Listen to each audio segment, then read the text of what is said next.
Hello, everyone. This is Al, Red Sox fan, and it's Chat with Al, and we're here with Ron from Retro Sports Network How you and doing? Chris from Stratomatic, Delaware. Hope What's all is well. happening? Hope all is well. And I'm going to turn this over quickly to Chris and Ron. We'll start with Chris first. Tell us about your channel for people who might be new. And in the chat, we have Fanomatic and AU Pack Mule. Thank you very much, my friends. So, Chris, the floor is yours, my friend. Well, thanks, Al, for having me. Ron, nice to finally make your acquaintance, be on a stream with you. Totally awesome. Honored, man. Really am. My channel is Stratomatic Delaware, and I do a lot of, as Al calls it, and it truly is retro sports, cards and dice. I've got Stratomatic, I got APBA, I got Dice and Nuts, Golf, I've got Inside Pitch, I've got all kinds of stuff. Just got Downey Games drag racing a couple of weeks ago, and last night got Digging Deep Boxing. Totally love it. Some videos on the channel. Check them out. Anything cards and dice and sports, you're going to find it on there. Fantastic channel, fantastic community we have here. Ron with Retro Sports has got a lot of great stuff going on, as does Al, contrary to the belief of his cocaine habit. That's a lie.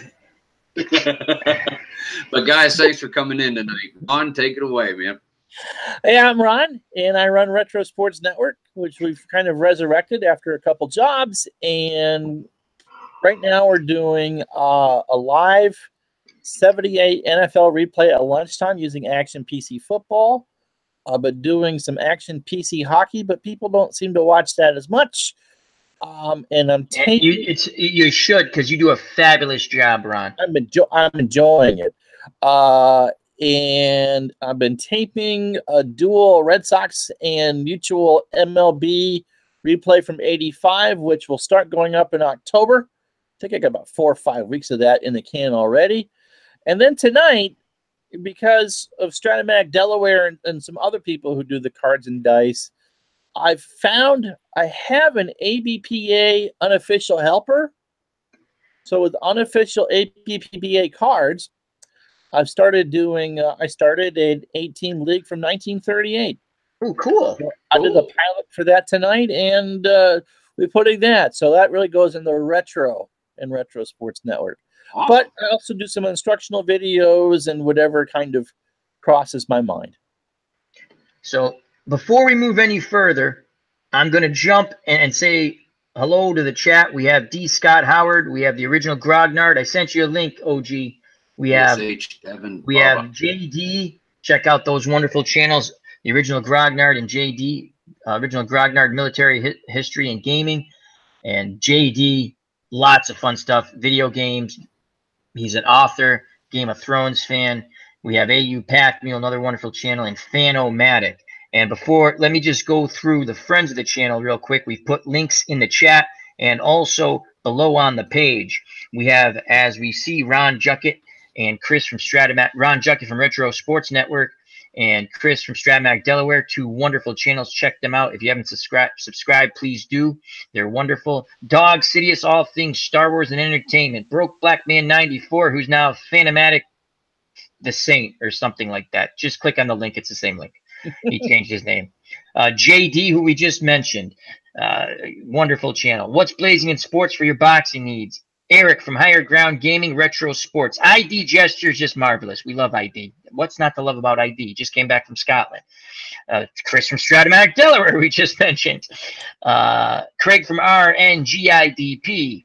Phil the Issues Guy. Movies, TV, entertainment, everything. Walking Dead, Game of Thrones, Better Call Saul, Espo Strat Baseball Network, Tabletop Baseball Plus with the Earls and Earls, Mosley Boxing, another fun boxing video channel of old fights and commentary, Omenino for video gameplay, EO Sports League with Elin Olaf, Bleacher Bums Gaming with Anthony. We got to have him on one of these days. Very knowledgeable. He's actually helped coaching a high school football team. He came out of retirement to help his friend coach Nice. a high school team in Arizona. Max Cornelius, Action PC Baseball. Tribes Fan 879 just put a video up on his channel. I watched it this morning while making breakfast.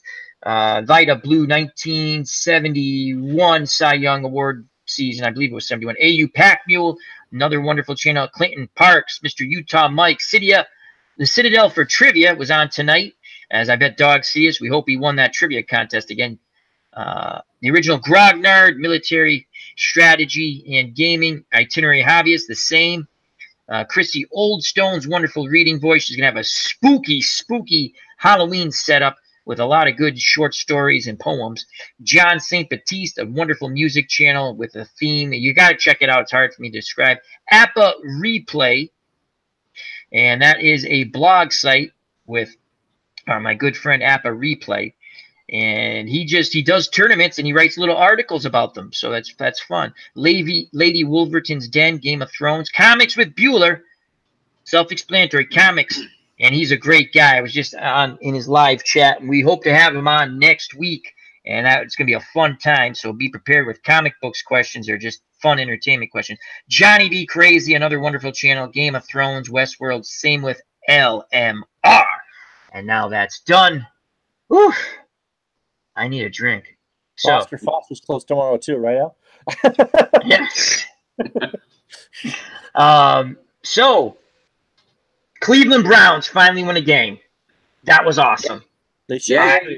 I'm loving it. That was great stuff. So did the Bud Light people finally unlock those coolers? Lots of drunk people in Cleveland, I think, today. I don't think anyone showed up for work. And it was that was a fun.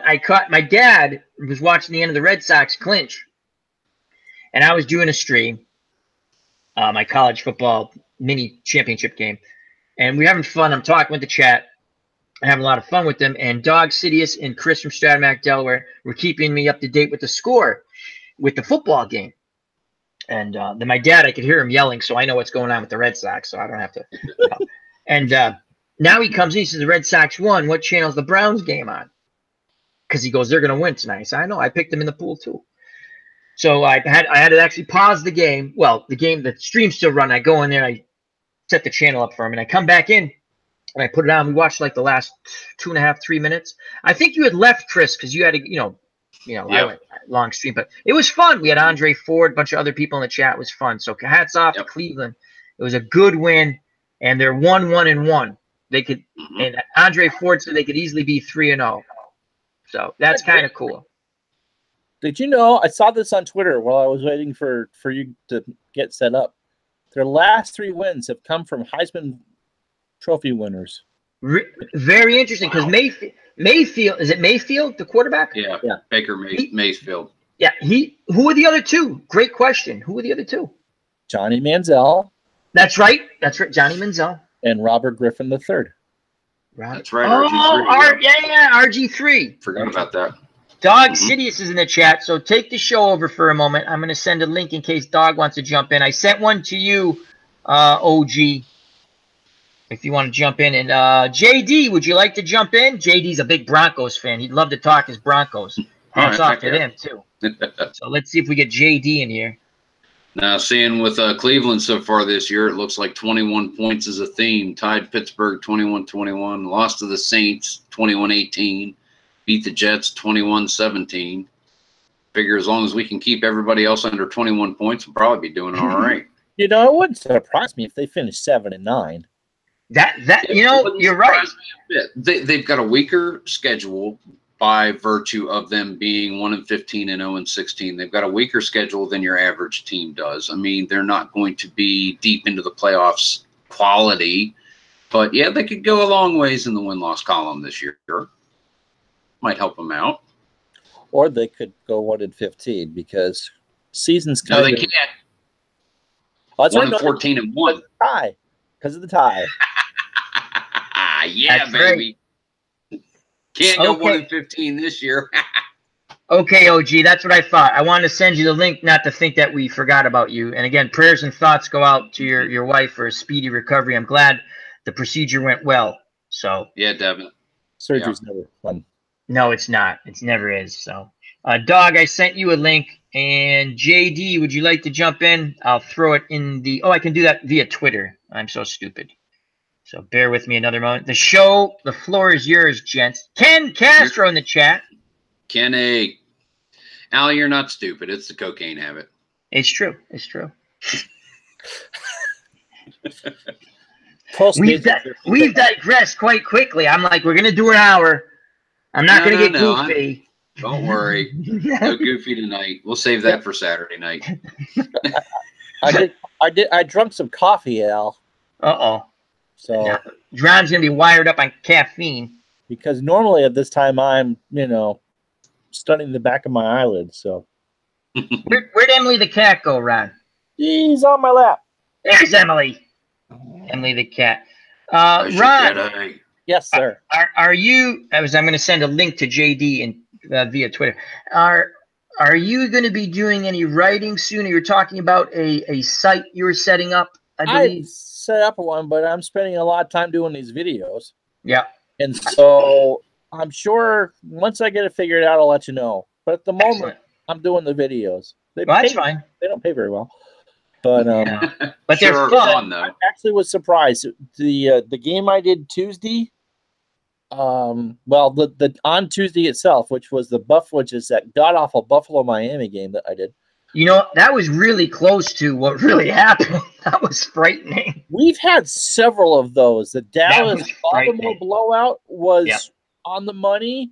I believe the Holy Roller game came down to almost a Holy Roller. It wasn't at the goal line, but it was a Oakland turnover at midfield with a chance to win. And the Wednesday's game was great. What was that? That was San Diego and Denver. That was a fun game. That was a fun game. I enjoyed that. I listened at lunch, and then I just kept it on low when I was working. Right. So, but Tuesday I streamed more than 10 hours of video for the first time on that channel. Cool.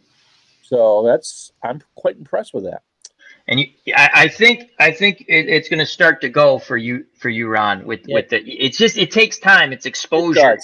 It does. Don't be frustrated by it, Ron, because you do a wonderful job, and we're getting the word out there. Next week we'll have comics with Bueller on, and I'm going to tell you something. He's a great guy. He loves plugging us, and it's going to be good for everybody. Win-win for all of us. Win-win. Tuesdays and Thursdays is when I'm shooting for the football. Live at lunch.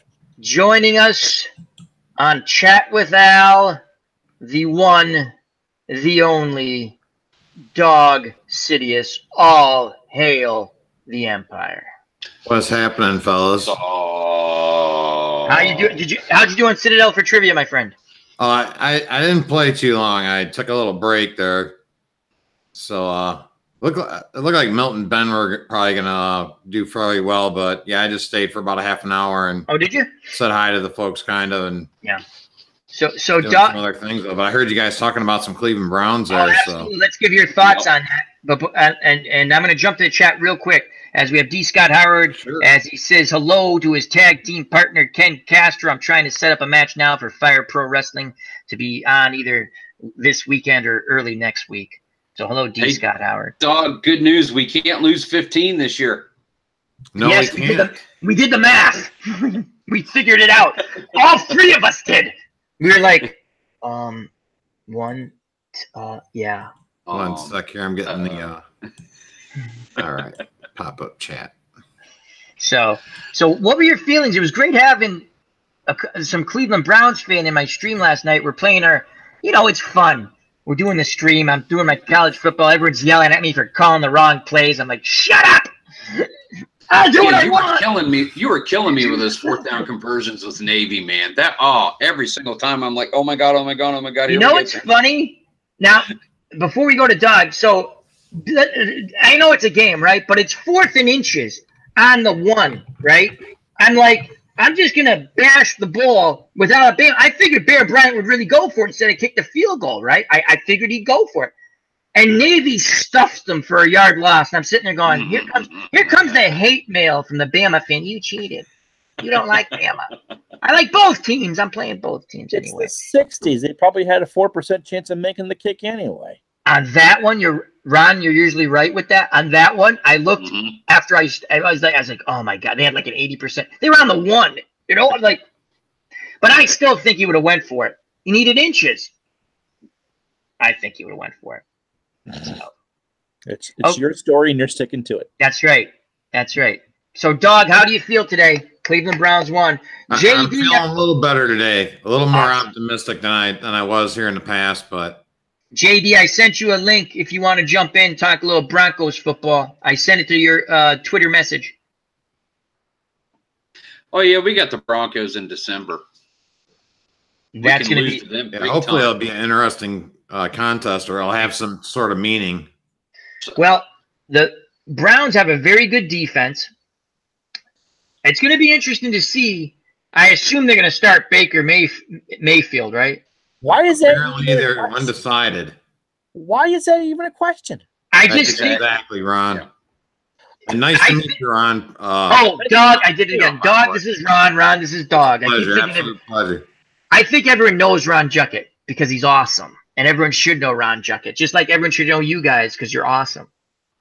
And I feed off your awesomeness. So, but yeah, I liked Cleveland's defense. They're fun to watch. And again, Andre Ford said in the chat last night, they could be 3-0 easily. They're 1-1-1, and they're ahead of their hated Pittsburgh Steelers. Breaks my heart. Trust me. I know. I think Pittsburgh's going to have a huge down year. I'll tell you why. Rosenberg was a baby when they drafted that quarterback, right? I'm not going to help him. And the other guy, what's the other guy? Was in a contract dispute. Was it the wideout? The wide receiver? The running back. And Rosenberg's being a baby. I think you're going to have a down year. That's what I think. So Roethlisberger's getting long in the tooth anyway. I mean, what? This is 12th, 13th season now? Yeah. And you've got quarterback into it. I mean, look at Brady. Granted, he made a deal with at Michigan, but I mean, you've got some quarterbacks going a long ways, but Roethlisberger just seems like age is catching up to him. I'd kill for a quarterback to be a 20-5 starter at Michigan again. That's a touchy subject, Ron. We have you're flanked on each side by Ohio State Buckeye fans. But I'm not bringing it up because I know Ron doesn't like him, so I'm not bringing it up. We're not going to do the O. I thought I heard something not around, but I couldn't make it out. So, like I said, I didn't say that had to be against that other team, but I just said that Michigan would love a quarterback to be 20-5 as a starter again. Oh, absolutely, yeah. As Bubba said, Bubba Husky in the chat, hello, and Jake Cruz, hello. Bubba says Pittsburgh has Josh Dobbs, go Vols. Bubba Husky, a big Tennessee Volunteers fan. So. Roethlisberger threw it 60 times last week too. I don't care how old you are. If you're throwing it 60 times, you aren't winning. You're not going to win. Yeah, you're not going to win. I think Cleveland's going to catch some teams. They're still going to catch some teams by surprise. They're going to know they have a good defense and things like that. You want to hang around, and try to make a play at the end. They've hung around in 3 games. Yeah, and I know that's not a knock. To hang around mean you're playing well. Oh, yeah. That's not a knock. You're trying to hang in there. Now let's make a play. Game 1 that tied, right? Yeah. And again, it was a pouring rain. Was the kicker hurt in that game too, or was it just the second game where he was hurt? Apparently, had like a groin, was it? Okay, but in the first game, it's a pouring rainstorm. But that 15 or whatever that penalty was, the play is over, and the guy literally, it's raining. He touched him. The guy fell down. They throw a flag. How do you do that? The team's trying to go. They haven't won since the Ice Age, for God's sakes. And you throw a flag? Come on. What did you think of the flag against Green Bay in the fourth quarter overtime in that Viking game? I think they should let them play. Unless no blood, no foul. I'd like to see them go to the hockey concept, like in the playoffs, where if you didn't kill someone, they're not blowing that whistle. I don't mean it that way, but Ron watches a lot of hockey. Ron, you understand what I'm saying, right? I understand. I don't want to see anyone get hurt. I'm just saying, throw a flag for football if it's a flag. Don't call these ticky-tack. And I'm a Patriots fan, right? I'm going to be honest with you. Brady all quarterbacks get some calls, not just Brady. But I'm watching going, that's not like whenever I'm watching, whether it's this year, last year, I go, that's not roughing the passer. You hit the quarterback, it's not roughing the passer. But they'll throw flags, and it happens. There's more pass interference calls or blocking the block. I'd like to see if it's away from the play and has nothing to do with the play. Warn the guy, right? Say, listen, you do it again, we're going to throw a flag on you. We saw that. When it's away from the plate, it means nothing. Now, if it's a cheap shot, that's different. You throw the flag 15-yard. What do you guys – do you think is it me, or is there a lot more flags these past few years, like past 3 years? Seems like a lot of yellow on the field. Yeah, no, there is. And it's a lot more ticky-tack, as you said, and disrupts the flow of the game, which because of all the commercial breaks, there's no flow to begin with. There it is. Yep. I have a hard time watching modern football just for that reason. There's just absolutely no. So it's not just me then, because how often do guys who are watching football games find themselves saying, "Come on, guys, just let them play the game"? Great point. I say that. I've gone to, even with a Patriot game now, I have the red zone because I listen. My dad likes that channel too. But I'll sit and watch a Patriots game. When my mom was alive, I always watched with her because she loved the Patriots. And it's just every 3 seconds. It's almost like basketball in the professionals. It's a whistle here, a whistle. Let them play. Let them play, for God's sakes. Ron, you hit it right. And Chris, I bet the dog probably agrees. It's choppy. When the game's choppy, it takes away from the enjoyment of it. Oh, no rules safe. I totally agree with what Ron and you have to say about that. It's just like it seems like almost every game there's like some major comeback, and there's going to be some penalties, usually right down at the goal line, right, or inside the end zone, right. That's going to put the team on the 1 yard line, right. I mean, you can be up by 3 touchdowns with 5 minutes to go, and it's not over. So look at Minnesota in the game we're talking about. The Vikings scored 22 points in the fourth quarter. Right. I didn't do it. My hands. Oh, Al, what are you doing again? I didn't do it, dog. Don't put me in timeout, please. I'm very sensitive.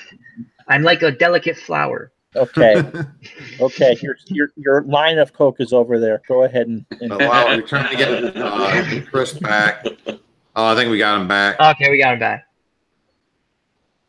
Yeah. Oh, did I do something weird? Yeah, your camera goes out, and they're blaming it on me. Ron thinks I was doing something, but I didn't. Yeah. And, it also doesn't help that everything that, all turnovers are reviewed, all scoring plays are reviewed. I mean, a football game is 12 minutes of actual action. Yeah, they figured, they did that study, and baseball actually had more action than football. Now, right? I didn't believe it, but because you think of football like, bam, right? But they went through it, and they go the actual amount of play, and it's their way they did the study. I'm not saying one game's better than the other. I'm just saying, like Ron said, it's actually like 12 minutes when you bring it down of action. Mm-hmm. But I think I'd like to see the game flow. I'd like them to go back to, I already said, a hockey type of playoff mentality where no blood, no foul. Again, cheap shots, a real personal foul, you throw the flag. Holding on a play that affects the play, not something that's on the other side of the field, had no effect on the play if it's a run to this side. Now, if it's a pass pattern and the guy's holding, that's to me that's affecting it, right? Because that guy could have been, he could have thrown to that guy, but it's just too choppy. I'm glad it's not just me. I'm like, it's not enjoyable. So no, and I think along with some of the other things, I think it's one of the reasons why they've had trouble with the ratings. Yeah, amongst other things. Amongst other things, but we won't get into some of those other things. But how are you supposed to keep an audience on top? Hello, Emily. When you have a score, 3 minutes of commercials, a kickoff, and then 3 minutes more commercials. Yeah. Mm-hmm. I can't imagine paying for a game in Green Bay or Foxborough or any cold weather place in December. It's miserable. When you're sitting through that. Miserable. I haven't been to Foxborough since the mid '80s. It was the third game. I went to 3 NFL games. Rain, snow. Snow's okay. Rain sucks. And I'm like, I'd rather watch at home. It's more comfortable. Yeah. And at the old place, yeah. Sitting As- on metal benches and Oh, that's funny story. I had never been, there's always a first time I'm going to a football game. Well, I've been to Fenway a few times, right? So I'm thinking they have the seats. I don't know. It's like high school football benches, right? So I get there. It's freezing cold. I'm like, these are the seats? This sucks. And this is old. They had changed the name from Schaefer to Foxborough Stadium, but it still sucked. It was basically a stadium in a pit of a parking lot. well, I think they built it in like 3 weeks, right? Yeah, they really did. Jake Cruz in the chat says they need to. The NFL has a lot of problems right now. They need to develop a league, some hungry players on the field. That's some of it. They have some other PR problems, in my opinion, that they're too stupid to figure out. Quite easy to fix. And the choppiness of play drives me freaking nuts.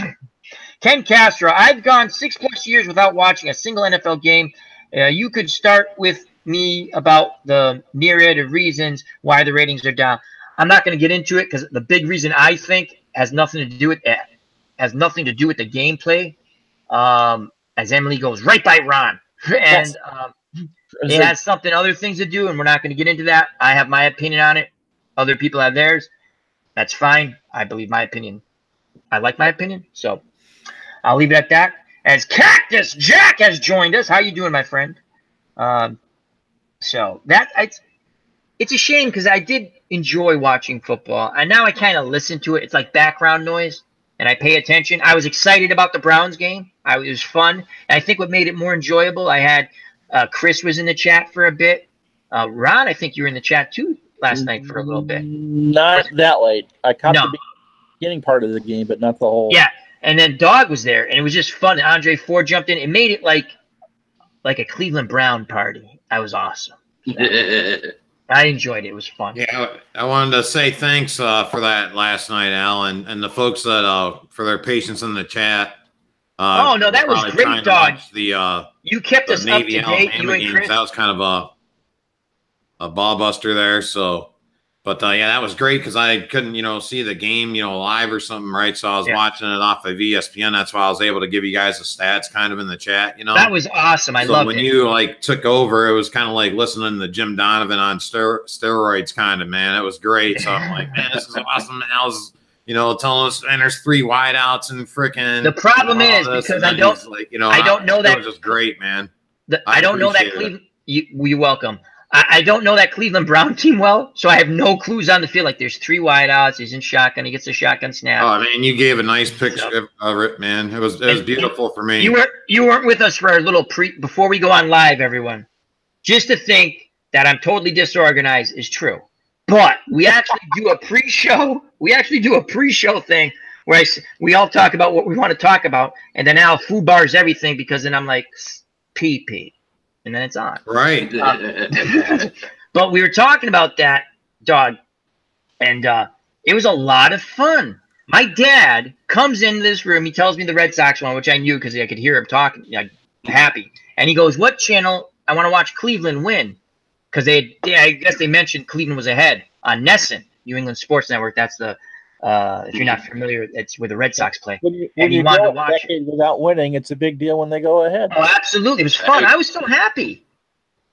I was so happy for them. I don't like their new uniforms, though. I don't like them. I don't either. I hate the new uniforms. I mean, they're basically the same colors, but I don't like them. I don't like them. No, change all the orange on the jerseys to white with the exception of 2 stripes on the shoulders, and I'll be good. Old school. Old school is classic. Go back to like the 1986 version or something of that nature. 1986, 87. Kevin Mack, Ernest Biner, go even back to Jim Brown, Marion Motley, man. Marion Motley. It's a traditional team. It should be traditional. Yep. So that was nuts. If you back with Marion Motley and Otto Graham, Ron just mentioned the white helmets, which the pumpkins on the head, sort of a little bit. Groza. They had great teams. Those were amazing teams. Jim Donovan got a start here in Burlington, Vermont. Did he really? Yes, he did. He was the local sports guy on what's now the really only local talk station. and did some minor league baseball and some basketball and some hockey at the university, and got hired to move to Cleveland. And he's just been, he did games for NBC for a while too. I mean, he's a top-notch guy.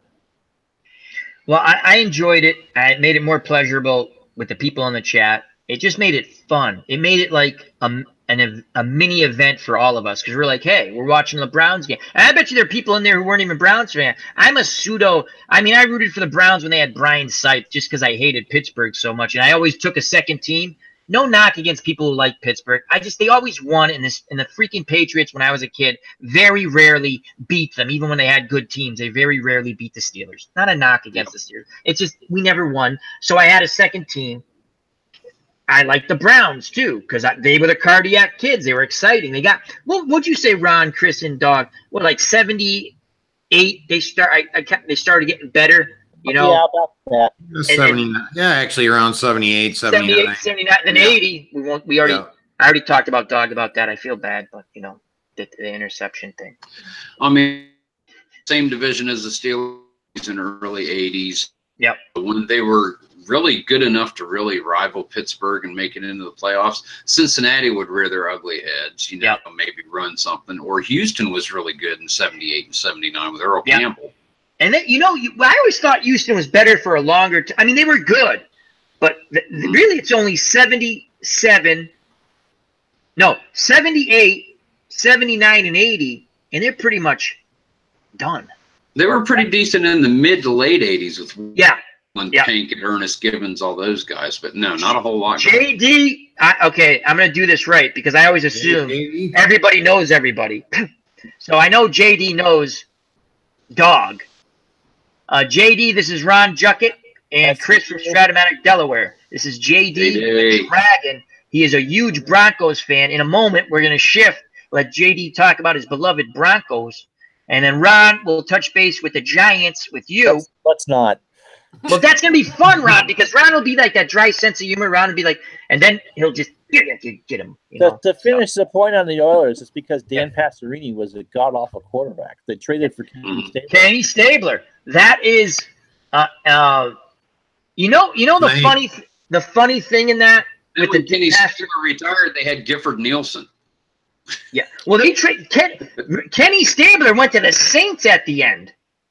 Yeah. With Bum Phillips was there with an aging, so he had an aging Ken Stabler, an aging, just because he took so much punishment. Earl Campbell, I believe, was also there at the end, Campbell, right?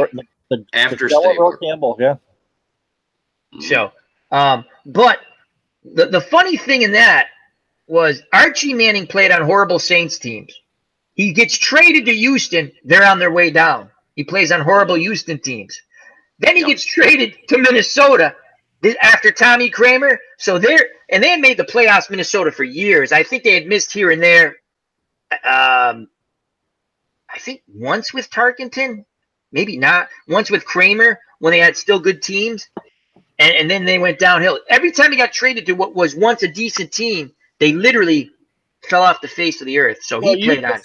Archie Manning at being the cousin Oliver of the National Football League. He's great analogy there. The cousin Oliver. That's Brady Bunch, right? The cousin Oliver. Yeah. The kid who looked like the Woodsy the Owl, right? Yes. Yeah. That was the kiss of death. That was a thing they used to say. Don't bring on the cousin Oliver because your show's done. Right. So JD's has himself muted. When he's ready, we're gonna go to JD. He'll talk a little Broncos. I'm very happy for him. A couple of big wins there for the Broncos. Get me another beer. Oh, JD's got a beer. So JD, thank you for joining us. And remember to check out JD, wonderful channel. Can you tell us about your channel? Some people might not know about what's going on. Sure. Thank you. Start out talking Game of Thrones like a lot of people. I got kind of burnt out on it, so I really don't talk about it much these days. In the process of that, I started writing books. I've put up some sample chapters from the original book, but it's off now, and in editing on the epilogue, I changed my mind. And then I have an actual story up there called The Political Murders that I'm working on. That's 8 chapters deep. And that's on YouTube for anyone who doesn't. It's very good. And then recently I had got a PlayStation 4, so I'm streaming Mass Effect, Andromeda, Dragon Age, Inquisition, and The Walking Dead. The Yeah, and final season. I tell you, JD is another really fun channel in our community. And his streams are fun. He interacts well with the chat. Yeah, And actually, in about an hour, I'm gonna jump off if you guys are still on and start my own chat where I'm Cool. just gonna play music, bullshit with people, and drink beer. that's always fun too. I've been on those. So Those are a lot of fun. JD, Mhm. your Broncos. How do you feel about them right now, my friend? I'm happy for you. I know people don't believe me when I say that, but I'm happy for my friends when their teams win because I don't get paid by the team I root for. I want them to win, but I'm happy when people are happy. You still don't like the quarterback play, though. I know that. Fuck no. The first two games have started off slow. I mean, we've started off fucking slow. Seattle ran over us in the first half. Oakland ran over us in the first half. I mean, I had a pretty good buzz going by halftime during the Yes, Oakland you did. game. Yes. I watched your videos. I tweeted. I did. I was not happy. I almost sent you a link to intervene to help you. And I kept telling you they're going to come back and win, JD, and they did. They did. The offense finally decided they could learn how to throw the ball and catch the ball. No, I do not like Case Keenum. I hated that decision. I didn't like him when he played for the Vikings. I didn't like him when he played for the Rams. I think he's a bust. But they paid him $36 million fucking dollars for 1 year of play. Tell us how you really feel. It was a waste of fucking money. Let's put it that way. There's points and times in case, like any mediocre quarterback, you see greatness in him, but he's just that. He's mediocre. He's not that great. We have a backup sitting behind him that it's the nephew of one of the greatest quarterbacks of all time in Chad Kelly. Now, Chad's got an ego, but this year he doesn't have an ego. If you watched him play during the preseason, the kid tore it up. He had a couple games where he made a couple mistakes, but he proved that's growing pain. That's growing pains, though. Won't you say anyone in the chat? It's growing pains with. And JD follows the Broncos. I'm not saying that, but okay, that you brought up a backup quarterback, right? Mm-hmm. When do you think? Because you brought up the backup quarterback, JD. When what would be? What do you think when they pull the string? Because we were talking about Baker Mayfield. I got his name right, thank God. Yeah. Getting the start over Taylor. Yeah. And we were just talking about that. The kid won the game and things were jiving. I keep him into play. Yeah, I wouldn't bench him yet. I would give him a game or two before I would see what he does starting. Not coming in the middle of the game, but actually starting the game and see how he takes off, how the team's energy is from there. Yeah. Because they had a lot of energy. Now they're up because they wanted to win their first game. Again, look back to Cleveland for a quick second. But my point was with that. When you had brought up the backup quarterback for Denver. When do you what type of leash? Because you watch Denver, you're a fan, a big fan. What type of leash do you think they have on Case Keenum? I'm just curious. What you They've got a big leash on him because they paid freaking Keenum a lot of money. So he's gonna be the starter unless he fucks up. I mean. That first game, 3 interceptions, I was done right there, done. I was done. And then he turned around and Lindsey broke a huge 55-yard run, got us into the red zone. Case Keenum threw a fucking interception. And I was like, I'm done with him.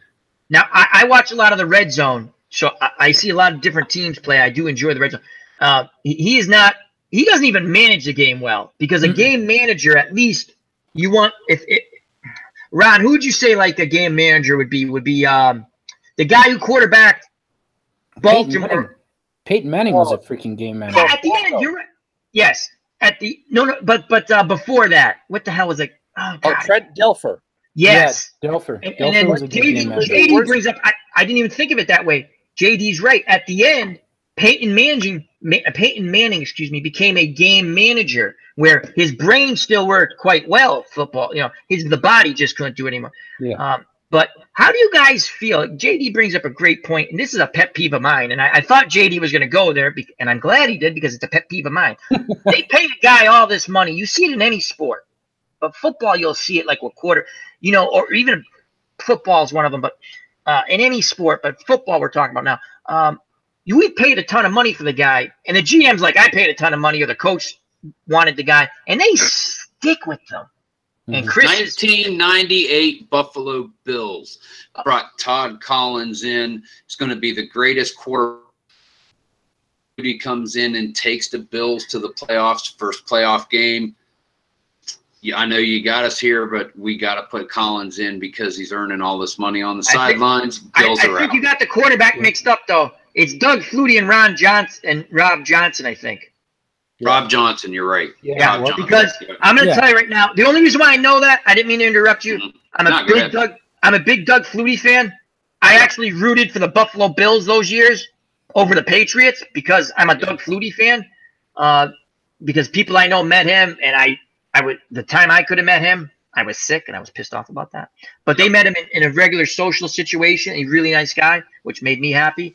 But you're right. You're exactly right. Rob, they did that to Doug Flutie, and that's another great point because you're right. They paid Rob Johnson a ton of money to be a backup quarterback, and Flutie knew I think they did him. Flutie was out and came back in. I mean, what? He graduated from BC in '84, was it? So in 1996, he had a 13-year career, USFL, NFL. He was out for a year in '97. CFL is right. Too. Yeah. And Rob Johnson, I looked up it's funny you mentioned this. I looked up his stats the other day. He stunk. Oh, yeah. He was not a good quarterback. I'm just telling you, he stunk. He was worth every penny. But that's a great point. So that is a wonderful example there that he didn't even manage the game. Now, to give him his due, the game they lost to Tennessee, he didn't play dreadful. It was that's that motor. What was that? The miracle. You know, when they flipped the ball around, they ran the touchdown back on the kickoff. Yeah. Was it the Motor City Miracle? No, what the hell was it?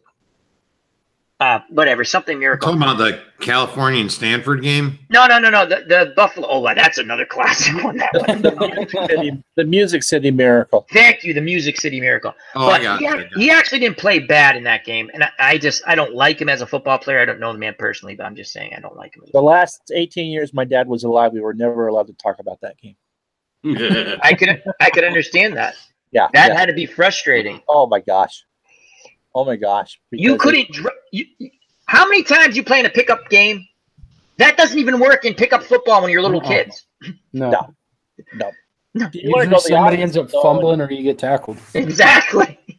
You want to go the opposite though, in quarterbacks who are paid well and got benched. All you got to do is look at Drew Bledsoe in 2001.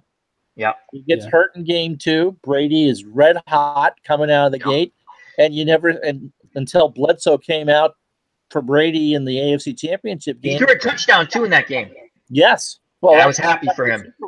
You know, so Dewey had lost a starting job, and the Patriots were paying him big veteran money that year too, because Brady was a nobody. Yeah. Or you look at the quarterback who is down on his luck. I mean, the number one example for me for that over the years is Steve DeBerg. I mean, got kicked out of San Francisco by Joe Montana, got kicked out of Denver by John Elway, got kicked out of Tampa Bay by Vinny Testaverde, ended up in Kansas City in 1991 and 2, and he threw 8 interceptions in 1992. Then Joe Montana comes in and kicks him out another time. But he was a tough quarterback, very durable. He was a good, solid quarterback. He led Kansas City to the playoffs one year. He played with a pin. 1992. He played with a pin. You could see the pin stuck out of his finger. They only threw 8 interceptions all year. That's amazing. So you're right. He was a tough quarterback, and he played on bad teams. Now, when they got better, you're right. He got moved out. But if I could have a guy like Steve DeBerg, I want to say at the end he was actually with Atlanta as a third-string quarterback on the Super Bowl team. That sticks in my head. I'm probably wrong. I don't know about the Super Bowl team, but I think he was there when they drafted Jeff George. I think he left at Tampa Bay to go to Atlanta and then ended up in Kansas City. And then he went one other, but I can't remember where. But that's a good – he was a tough, very servant. I would have took him on my team any day of the week as a backup. And there's a guy, like in the day, like in Cleveland a few years back, before Manziel, when they had a good defense, and they were like, I think 5 or 10 games into the year, they're either 5-5 or 6-4, had an outside shot. You know, they had a shot. They had no quarterback play. My whole thing was, and people laugh at me, but again, this is still when Tim Tebow was playing. He had just stepped out of, you know, there's rumors he was going to go to Cleveland for a tryout. Screwed Tebow up. Oh, they did that all so wrong. I would have, you know, if they had a guy like Steve DeBerg on that team, Cleveland that year, they make the playoffs. So. Yeah. Tim Tebow's statistics were as sexy as Phyllis Diller. Yeah, no, I get that. No, I'm not. I understand that. He won. But you know what? He would how many quarterbacks have thrived under the tutelage of a great quarterback? You look at, oh dear Lord, and now all of them are going to escape me. You look at Dan Fouts. He played under Johnny Unitas for a year or two. I mean, you've got examples. That was at the end. That was at the end. Yeah. What if Tim Tebow had 3 or 4 years of tutelage under Peyton Manning? What if? I think As eventually, JD's laughing, going, "Yeah, not going to happen." I think Tebow eventually goes into be a college coach and becomes one of the best coaches of all time. The guy just wins. Yeah. Mm-hmm. Come to Cleveland, you can get tutored by Tyrod Taylor and Drew Stanton. You could be tutored by me, for crying out loud, you know, but it just wouldn't do you any good. Just hit this button right here. No, does it work that way? No. Let's go to the chat real quick. AU Pac-Man says, "No way. I'm from Miami. Are you for lifetime of misery?" Oh, he said, "Are you a Dolphins fan?" Ugh, they ruined my childhood. Big Don Strock fan. Don Strock played in one of the most exciting games ever. When they yanked him, they yanked Woodley and they brought Strock in against San Diego. Mm-hmm. Was it 82? One of the best playoff games ever. Yeah, that was an unbelievable playoff game. Hey, Milt. Hello, Milt. Yeah, hey, everybody there. Hey, Milt. Jake, AU. So that was just an interesting point when you pay someone, and I wanted to ask. JD muted himself again, but that was my point. I wanted to see what he was going to say, because when you pay someone a lot of money, that's what happens. They just, even if the guy stinks, you know, as JD tells Milt, don't give me the Tebow talk. I like Tim Tebow too, Milt. I like him. And Milt brings up Jim Plunkett. That's another great example. Jim Plunkett, when he got drafted by the Patriots, won the Heisman Trophy out of Stanford, early 70s. The 73. Patriots, 71 he started with them. He won the Heisman in 70. 70? Okay. Yeah. Stanford. Yeah. Because Joe Cap, thank God, suddenly retired. He stunk with the Patriots. But he got thrown in. The first year, he won 6 games, and they stunk. They won because of him. And because of him, they opened up the running game a bit. Then he had up and down years with bad teams. The best year he had with the Pats, I want to say, they were 7-7 in 74. Is 74 the first year the Steelers win the Super Bowl? Yes. I think it's that year. They're 7 and I think it's that year. Anyway, but he up and down. Then he goes to San Francisco. Okay, gets beat up a lot still. And then he goes to Oakland. Mm-hmm. And he just went to the right place. The right place. And I'll tell you, when he was in Oakland, again, his stats, if you looked them up, not the gaudiest stats, but my God, I didn't want him to have the ball with 3 minutes left in the game. Got 2 rings, Al. You know. That's what I'm saying. I mean, but I didn't want him to. When you're throwing to Cliff Branch and you're throwing to Raymond Chester and you're throwing to Dave Bob Chandler, you've got guys like Bob Chandler, and you've got guys like Kenny King and then Marcus Allen in the backfield behind you. You're going to. As we lost Strat's audio for a moment. No, the point was valid. I mean, they were. But that was the MO for the Raiders for years and years. Was they get all the retreads. Yeah. Or the cast-offs. That's what the Patriots have done so well with. The Danny Woodheads and the running back from Cincinnati that got them. Burkhardt. Oh, Corey Dillon before that too. Yeah. You know, I mean, that's how Belichick has done it over the years. I'll take your poor, your tired, your retreaded masses, and I'll turn them into a Super Bowl. Quick question to the Cleveland fans in the chat and on the channel with myself, and that's Dog Sidious and Chris. Now the Patriots picked up Cuckoo for Cocoa Puffs, wide receiver. How do you think he's going to do with the Pats from Cleveland? I'll tell you why I think they picked him up, but in a moment. And I can't think of his name because it escapes me. But Josh Gordon. Thank you, Josh Gordon, because he had a lot of issues. Josh. How long did Chad Johnson last in New England? A season. Ocho Cinco. Yeah, that was a strange. He never picked up the offense, and what I would have done if I was the Patriots, and I'm not, obviously, but in the Super Bowl, I told my friends, I said, I'd have 4 or 5 specific plays just for him, literally. And we're going to come out for a series against the Giants, right? That was the second Super Bowl against the Giants. And I'm going to sit there. Yeah, it would have been the second Super Bowl. And I would have said, they don't expect us to throw to him. I would have lined him up by himself, everyone on the other side, and let him make a couple of plays. And by the time they adapted, I'm down the field. That they never did. I mean, because even they had trouble scoring. Why not just throw the ball up to him in the end zone? He's a big, tall guy, athletic. And they never but they kept him on the team. That's what I didn't get. Now, the reason why I think they got Josh Gordon was like Ron said, if it works, it's brilliant, right? A lot of if he can play, a lot of upside. But he has some weird restriction on him that if another team picks him up next year, they get a second-round draft pick. And that's why I think they did that trade. Because they knew Cleveland wanted to get rid of the headache. Like, we want him gone. So he hasn't done anything since, 2013? He had that breakout season. And in that breakout season, they won 3 games? Yeah. Mm-hmm. I mean, you can lose the – I mean – good luck with him. I hope he does well for you, but I'm not expecting anything from him. That's why I asked, hey, remember Chad Johnson when he tried it over there and it didn't work? I think I expect it to kind of work like that. That's theory.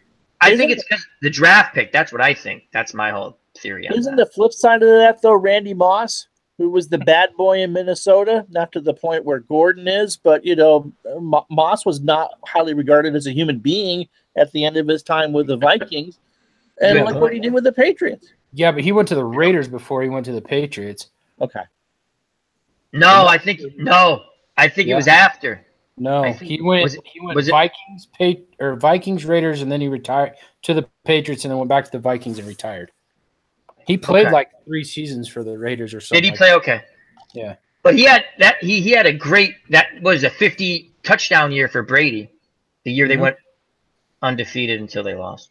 We won't talk. Until they lost to the Giants. Yeah, they both broke the record for most. Katie likes that. I'm sorry, man. This is the one thing. Like growing up as a kid, out of the division rival is the Patriots, and it always will be the Patriots. Yeah, but you know what? The Patriots never beat Denver in Denver, so you should thank us. Denver doesn't. Yeah, but Denver never beats the Patriots in New England, so. But we're always going there, JD. It's like they have naked pictures of Belichick. It's like you have to come here and play us. You have to come here and play us. Or we're going to show those naked pictures. Doesn't everybody? I think so. If Tom Brady wants to visit his missing Lombardi trophies, he can just go to East Rutherford. Yeah, but now you have to share that with the Eagles. Remember? That's the worst part of the damn Eagles winning the Super Bowl is that. Oh, that's funny. I love that line. Ron told me that line one time offline. I laughed. I love that line. I never even thought that was great. It's a great line. But so Tom Brady's kryptonite. Yep. Yeah, they just had Tom. Was head coach was Tom Coughlin, right, for the Giants, who now is helped rebuilding Jacksonville. Well, they look good Sunday. Yeah. They're a tough team. Oof, tough. Their defense is phenomenal. Yeah, and they're that arrogant good. You know what I mean? Mm-hmm. Like when they're talking trash about Gronk, I'm sitting there going, they're going to shut him down. I had that feeling. I mean, and these guys are good, and you have to have that swagger. And that doesn't bother me so much, but you better back it up. And they backed it up on Sundays. They are. Yeah. So, Al, what do you think? Exactly what Broncos had going in 2015. Yeah. You can win with defense in a running game. Your quarterback manages the game, you can win. Your quarterback. What's your thoughts on the Patriots this year? I mean, what are my thoughts? Yeah. I don't like what I see. I know they're 1-1. They do this, but what happens is their team's getting older. So when you say, oh, they do this, you start to think their team's getting older, right? Now there's no Danny Amendola. Okay? Now, no matter what you people think about Dan, when I say the people in general think about Dan, he was hurt when he first got here. He had the injury-prone tag, but he was a tough son of a gun at the end. I mean, he was always tough, and he was a money guy. He made clutch receptions. That's one binky gone. There's no Edelman for 4 games. 2 binkies gone. Now you just shut down Gronkowski. Again, not easy, but a good defense can do it. Gronkowski caught, I believe, 1 pass Sunday. 1. That's why they make this trade. Hopefully, that they catch lightning. They're hoping that they catch lightning in a bottle with Gordon to try to stretch the field a bit. But I think I'd like to see them. I like to see them try to run the ball. Brady's getting old. He's still very good, but he had guys the week before and even on Sunday, guys who are open a little deep down the field. He doesn't get the ball there. Yeah, he's looking like Peyton Manning did when he went to Denver. His age is catching him. Yeah, he's slowing down a step. His mind is still football. Is there. And he can still make certain passes, but he's not going to play at 50 like he had been saying that he wanted to. I think this is why they made a huge mistake. Kraft made a huge mistake trading Garoppolo away because Belichick wanted to keep him because Belichick's thinking if this, and I don't know, obviously this is my opinion. If you can trade Joe Montana away, right, for San Francisco, and they had Steve Young, and I'm not comparing Steve Young to Garoppolo. I'm just saying, I'm just using the analogy. Don't pay attention to Al. It's the Coke speaking. Quiet. I am not coked up.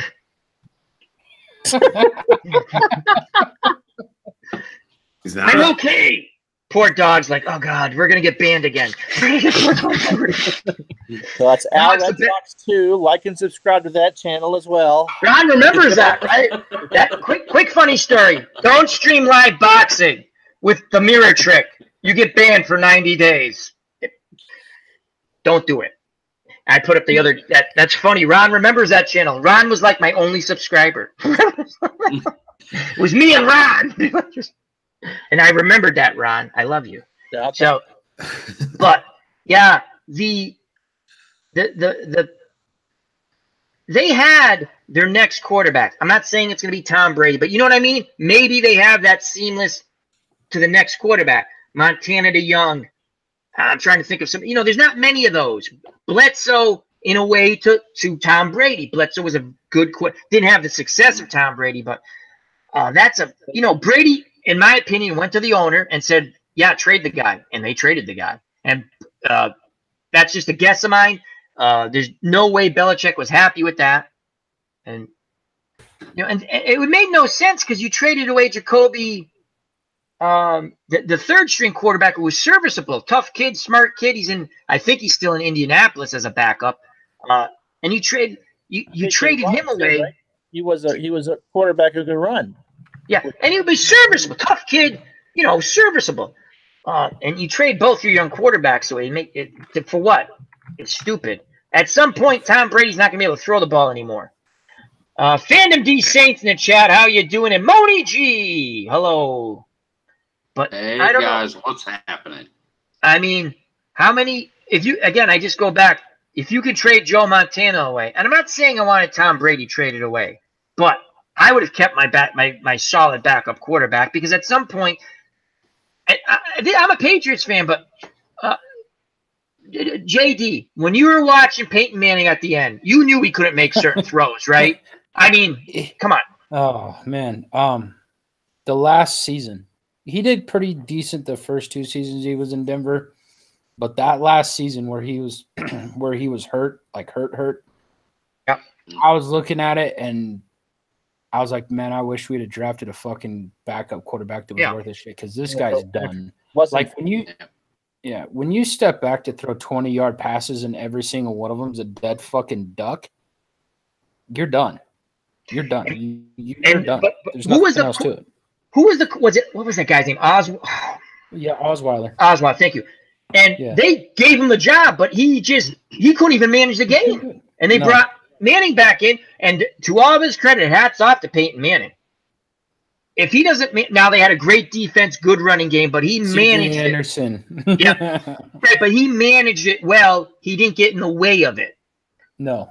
and he didn't make mistakes. And Cam No. Newton got exposed in the Super Bowl that year too. Yes, he did. Yes.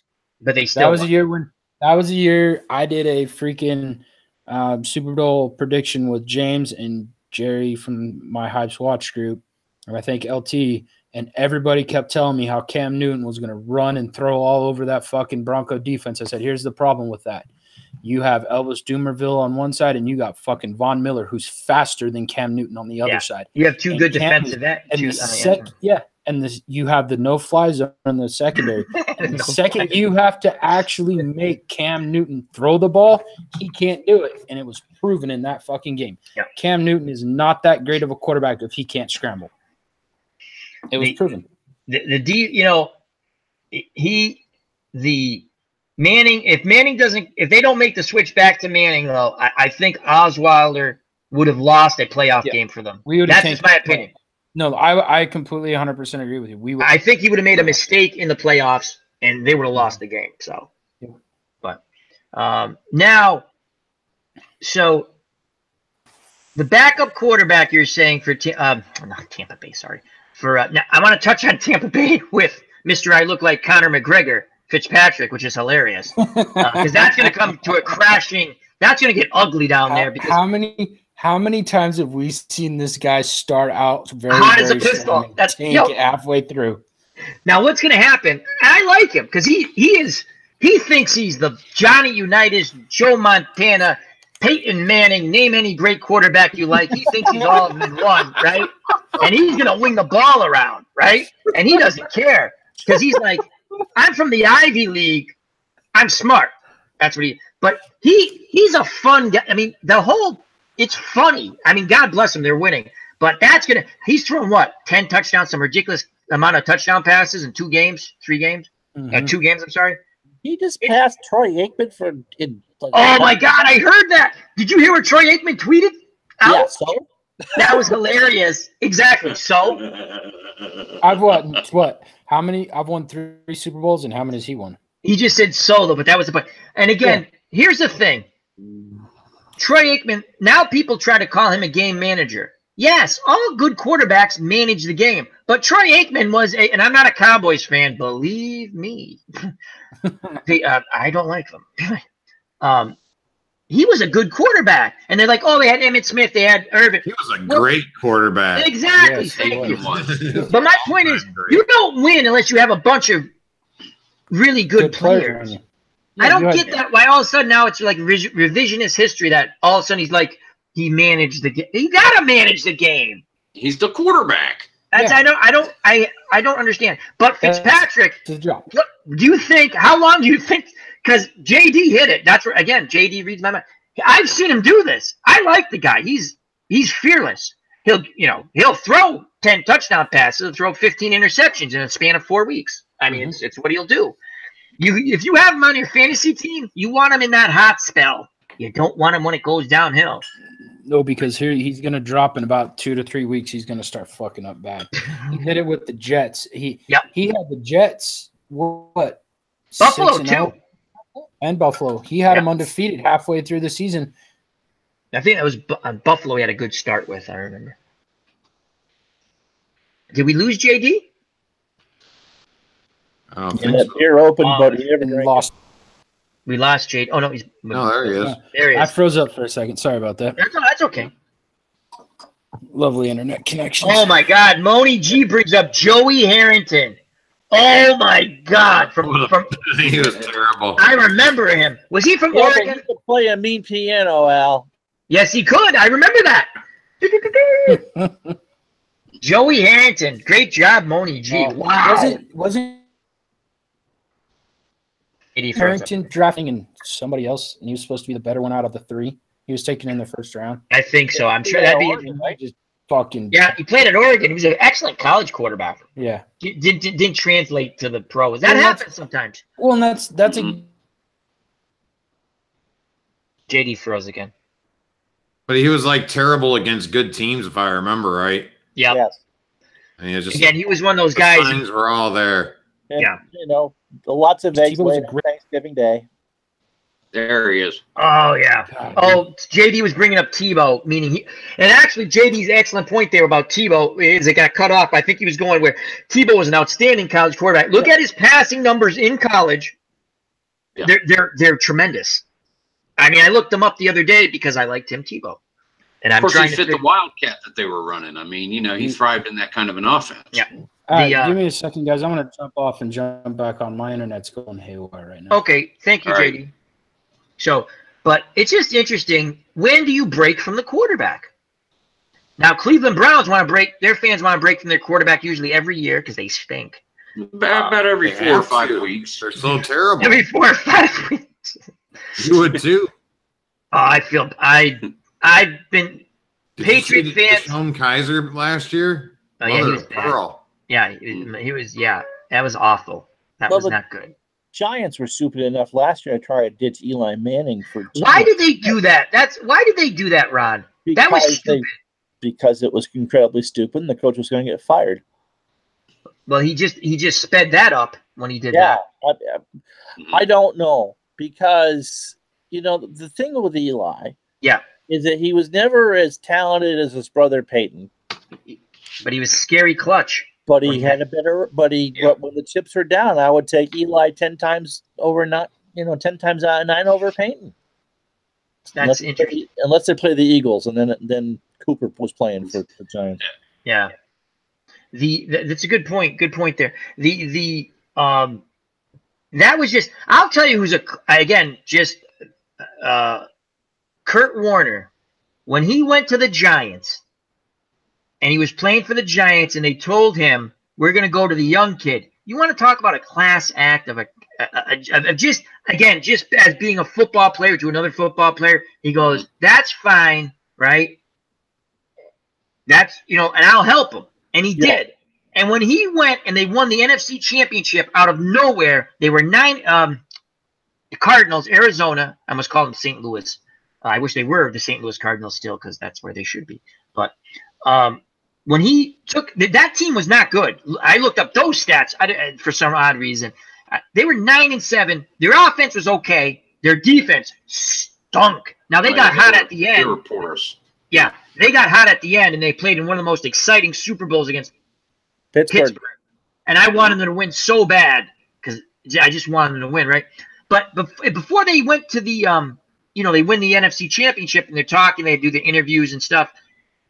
He mentioned, I don't think right after the game, but like the day after, when they're doing the interviews before the Super Bowl, he mentioned the Giants and he thanked them. He goes, "No one wanted me." The Giants picked, after the ring, they said everyone thought I was done. He goes, "I only played those 6 games, and then I was, Eli. They turned it over to Eli, and he goes, I have nothing but." I remember the person interviewing going, "Wow, you're not mad?" He goes, "No, they gave me a chance. No one wanted me." Thing with Warner was we thought he was such a system quarterback with the Rams because everyone they installed in there was throwing for 18,000 yards. I mean, it really was the greatest show on earth. But my mind changed, as you said, with the Cardinals. I mean, he really showed he was not just a system quarterback. I think that's the argument that the revisionist history against Aikman. Aikman wasn't a system quarterback. Aikman won that last Super Bowl with his head sloshed. Exactly. That's annoying. That's my point about revisionism. It's just really. I was in shock that people are like, yeah, he's a system quarterback. He managed the game. Well, you're a quarterback. You got to manage the game. But Kurt Warner took that team. Now they got hot, but Warner basically dragged them kicking and screaming to that Super Bowl, and that was a fun ride to watch in those playoffs. And that was a really fun Super Bowl. And we've been lucky as JD's joining us again. Awesome. We've been lucky with some good Super Bowls. The Patriots, whether you like them or not, they play exciting Super Bowls. So that's fun. They don't always a game. What was that, Ron? I'm sorry. The Atlanta comeback. The comeback. Don't even get me. And I'm a Patriots fan, right? Why Atlanta didn't run the ball 3 times into the – now, they would have picked up a first down anyway. They were averaging over 5 yards a carry in that game. And do you know what the head coach said at the end of the game. We don't do that. Yeah, that's why you didn't win the Super Bowl, jackass. And I'm happy because I'm a Patriots fan. They literally went backwards 25, 30 yards. How do you they had the best field goal kicker in the game, and they're going to pick up the first down anyway. They were averaging, look it up, nearly over 5 yards a pop on the run. But they're like, we throw the ball. That's what we do. Yeah, thank you. Thank you very much. You're stupid. Love Dog Sidious's Bill Belichick picture there when he's off camera. Yeah, because the hoodie. Bill Belichick with the hoodie. They do mention that, the evil empire. Now, my favorite story from that Super Bowl was the early editions of the Boston Globe had gone out with Brady sitting on his rump watching that pick six. Yeah, that he was the GOAT. That they had lost. Yep. Dewey wins the election. Oh, wait. He doesn't. That was a famous, if you don't know, and most people know. Harry. The one, my once in a lifetime as a Falcons fan, and they disappointed the fuck out of me. Do you just? I can sense JD. Satan puts a team together to play the Patriots, and JD's like, God, this is tough. This is tough. Who do I root for here? I really hate the Patriots. Satan, Patriots. Satan. Ooh, Tim Couch is coming out of retirement. Yes. Oh my God, Tim Couch. Isn't he doing color analysis now for the pre-games or something? Yeah, but no, Al, I will completely agree with you. If the Falcons would have kept Freeman running the ball that game, they would have won. They would have won it. They couldn't stop him. Freeman was killing it. But again, I'm a JD, right? Everyone knows here. I'm a big Patriots fan. I'm watching that game going, because it always happens to me. My dad's like, "Why would you want that?" I don't want them to run the ball. I'm just saying they should run the ball.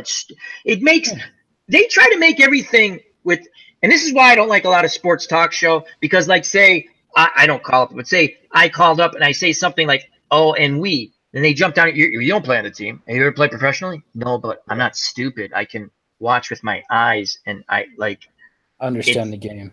It's not brain surgery. Like if you ask me about brain surgery, I'd have to say, I don't have drill. I don't know. Just drill a hole. I don't know. Right. but like any of us, we can watch and make, why can't we have an opinion? And there are people, I really hate sports talk shows, but my point is, all they had to do was run the ball and you win. Like Seattle? Yeah. That's another one. That's mind-boggling to me. Throw a fucking interception on the 2-yard line. Why do you do it? You have Lynch. Automatic. 18 Skittles a carry. Yeah. And you don't, in a timeout in your pocket, and you don't use them. What would they say? Freaking Carroll was mad at Lynch over something he said on the sidelines, and that's why they threw the ball instead of running it.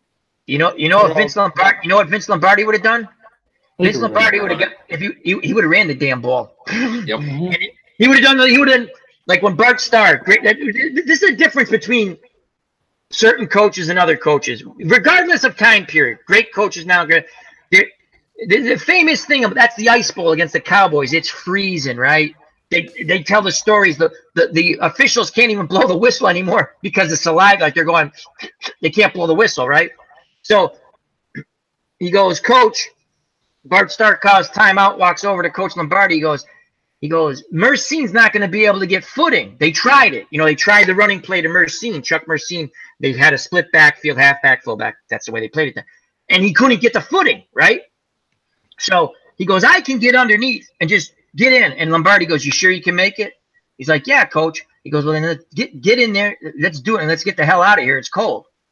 That's what it is. Damn touchdown. Mm-hmm. But why would you not run I get 2 great points. That's the other one, JD, and everybody.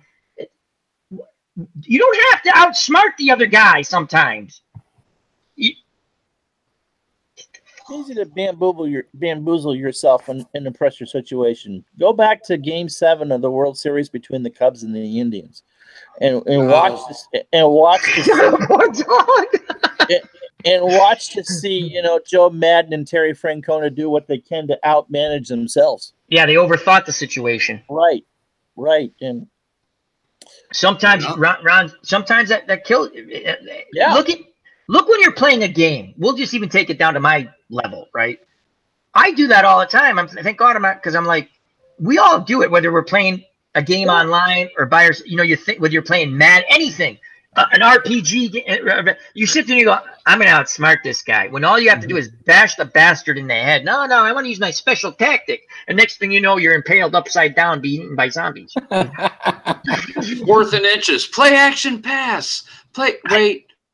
I controlled my inner idiot on that one, though. Remember? Out of that one. Yeah, I talked myself out of that one. Mm-hmm. Let's go play action pass, bomb down the sideline, pick 6. Yeah. No. Well, yeah. Totally. It's amazing sometimes. It's just good stuff. It's fun to talk about. So I wish everybody's teams well. JD, are you going to be starting a stream soon? In about 30 minutes. Okay. Well, we'll stay on a little bit. So what else does everyone want to talk about? True story. You talk about the Star and Lombardi story. You go flash forward to the Cowboy 49er playoff game in 81. Oh, yep. And I don't know if they didn't have a whiteboard or what, but they're drawn plays in the dirt on the sideline before running them. And so they've remembered the play, the catch by Clark was a 2-option play. Just throw it up there. If he doesn't get it, you have one more play, and if he does, you score. But that plane was literally drawn in the dirt. Yep. You're right, Ron. Great job bringing that up. They didn't have it in their playbook, but they actually practiced that play during Friday before. But it wasn't in the playbook, so they didn't use it. So yeah, remember this, and then draw it because people had to see it. Well, we'll go back to the Super Bowl against Seattle with the Patriots when Malcolm Butler. Yes. He said, "Oh my God, they lined up in this thing. They're gonna throw that play." And he jumped the route with the pick. So that's a little different, but that's when you're dumbest play call in history. Oh, absolutely. I agree. Dumbest play call in the history of everything. Yep. I agree because you can the damn thing worked. I felt so bad for the Seattle fans. I did. That Super Bowl, and I'm sitting there screaming at the TV, why the fuck are you throwing that? Exactly. You know what? That has to be the dumbest play because I just heard Ron Juckett, an F-bomb came out of his mouth. So that is voted the stupidest play ever. Ever. Ron Juckett just dropped an F-bomb. Now I know we're getting banned off YouTube for 3 months. Oh, dude, that's bullshit because I cuss all the time on my streams. They don't ban you for that. Only if you're trying to monetize it, Al. If you. Oh, I don't monetize. Please. When I was able to monetize, it was amazing. I'm getting. Your video is inappropriate. I'm like, it's a made-up baseball game. I don't get it. How is it inappropriate? What did I do? Who said there's what on my channel? You might have said No. Actually, when I do my baseball games, I'm usually pretty straight-laced. I mean, I goof around a little bit, but someone said I had inappropriate. That was hilarious. I had to fight them, and they turned it back on. That's happened to me like 3 times. I mean, they turned it back on quickly. The point is, if someone sends something and says, "Oh, that video is bad. It's got blah blah," why wouldn't you just take a look at it? Nah. Does that make too much sense? Knee-jerk. Kill it. Yeah. Yep. I got a copyright strike once on a channel that we no longer do. Over what was it? It was someone thought it was a musical thing, and I don't put any music on there because I don't want the copyright strikes. It was text that the YouTube algorithm thought was in Japanese, which wasn't. It might have looked bad. And I immediately appealed and had it resolved in a half hour. It's still annoying, though. Oh, yeah. It's still annoying. I mean, it's anyway. I don't want to go on that. It's fun, but it's just funny. I just thought of it. It just popped in my head. So who do the Browns have coming up? The Raiders. Yes. That's a winnable game. Where's that? Where's that? Oakland. In Oakland. Please win that game, Doug. Come on, Browns. JD's become the biggest Browns fan next to the Broncos. Flush the toilets, right? What was that, Ron? I missed that. What was that, Ron? I said, everyone go to Oakland, get tickets, and go flush the toilets. Yes. Yep. It can rain brown. So, I mean, you're only as good as your game. Hallelujah, it's Brandon Brown. So we'll see. I mean, going. They've got the longer rest period, and we'll see how they. Right, because they played Thursday. So, do you really think you? I mean, seriously now, everybody, all right? I mean, just objectively speaking, can you really see John Gruden losing to Hugh Jackson? Yes, I would love it.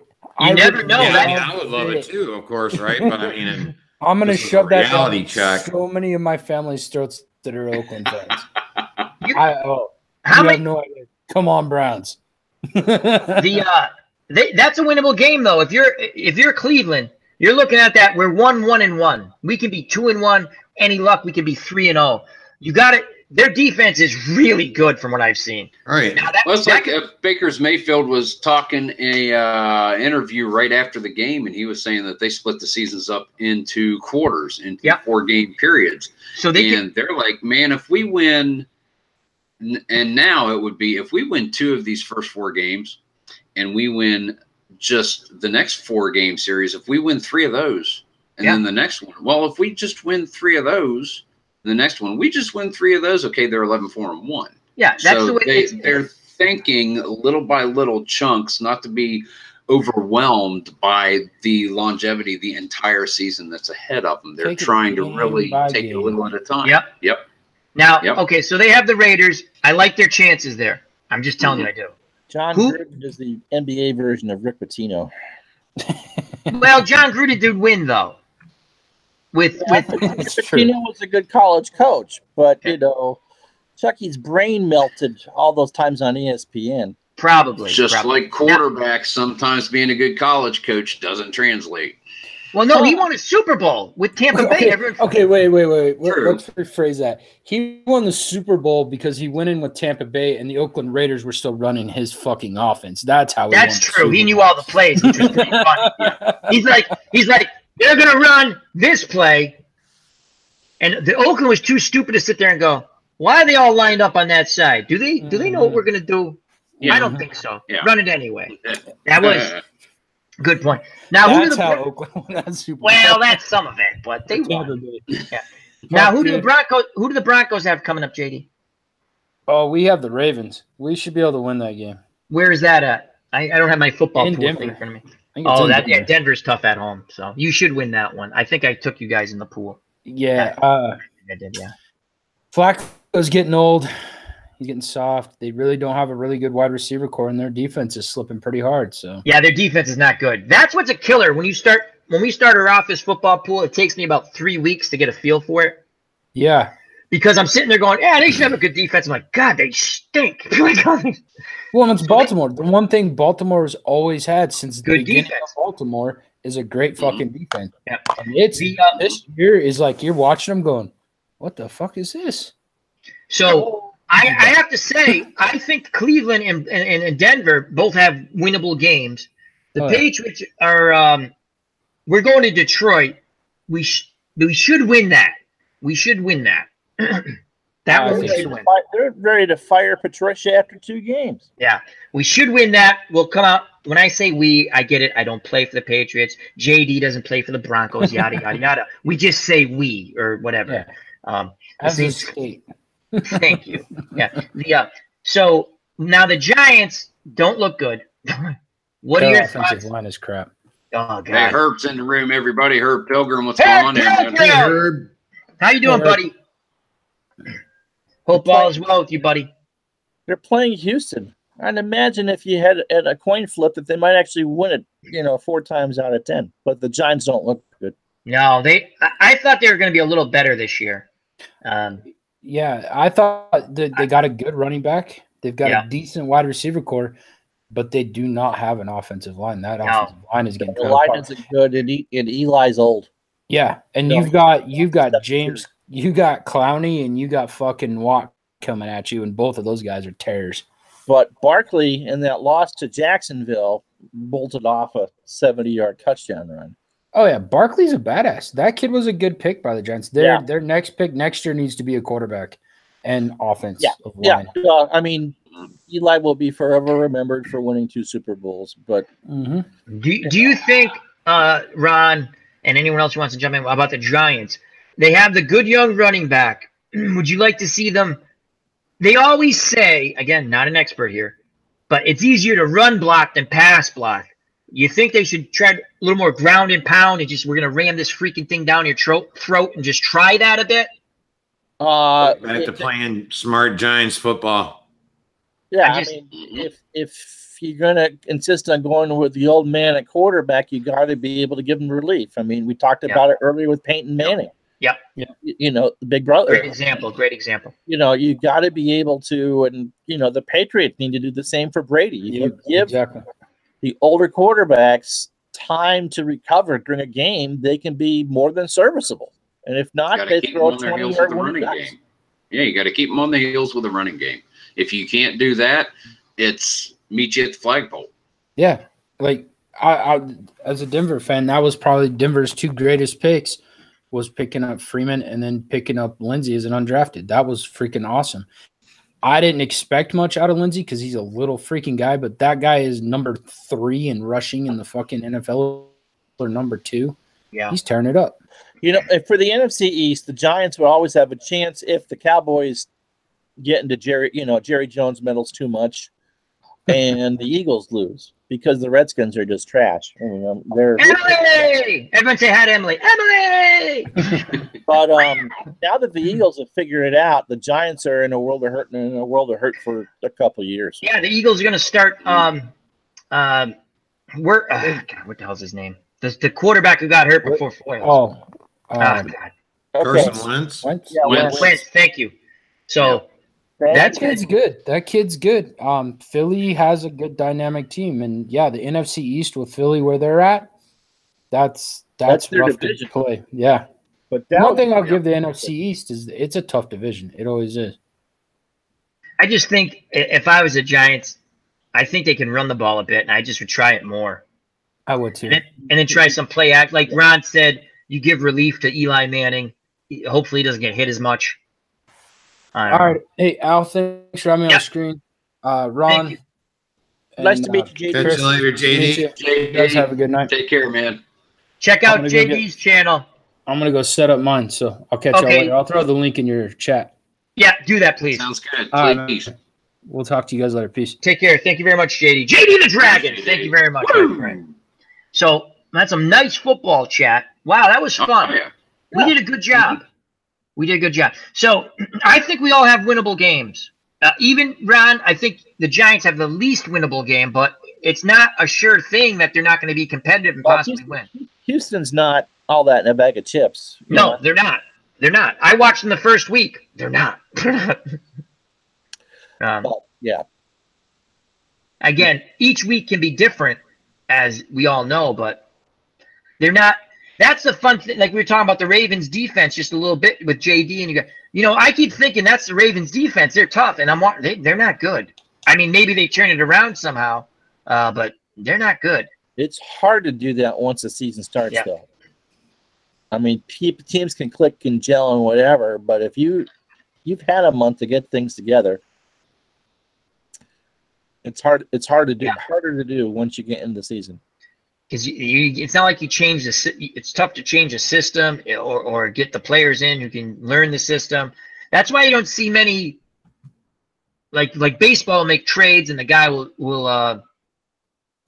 on the trade will help the other. Look at what Cole Hamels has done with the Cubs. Yeah.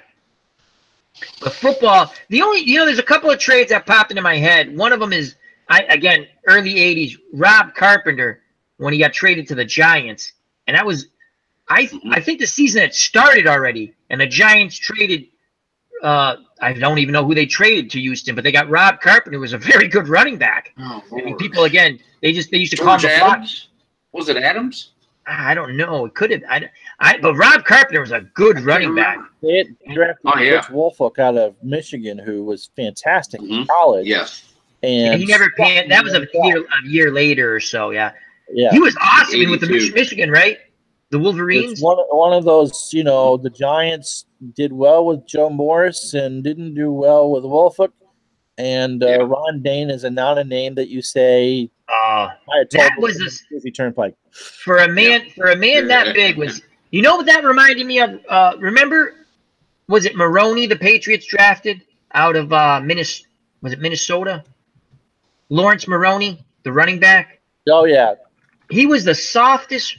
I know you can look at his stats; he had some decent stats, but Ron Dane was mind-boggling to me. A guy that big and he couldn't get short yardage. Well, you know, the thing with Dane was in college, you can take that half step and wait for your block to open up. Good point. But Can't you do it in the pros. You cannot do that in the NFL. And he was the champion of, I'm going to stop and not make the cut. Because he should have been Earl Campbell. I'm just going to run right over you. Yeah. Yeah. That's a great, because I remember them saying he needs just to hit the hole. Don't Right. be choosy. You're supposed to run through this hole, run through that hole. That's where Right. you're, even if it's this little wedge, go through it. Yeah, because you don't have time in the NFL to wait for your hole to set up. Good points. Good points. Dog City is so quiet over there. I know. Dog Sidious, give us a Star Wars update. Oh, Bob Iger said they're going to slow down. Yeah, I saw that. All right. I mean, like, Tell us about that, losing dog. their minds. What's that mean? They finally admitted to the mistake they made, and they're saying that Star Wars fatigue is real. Right. Or Maybe it's because of the crappy movie they made. I don't know. Maybe you guys can answer my question. I've been asking this question around to the guys that have been doing videos on this Bob Iger thing or whatever, Yep. right? And why would you announce something like that prior to episode 9, right?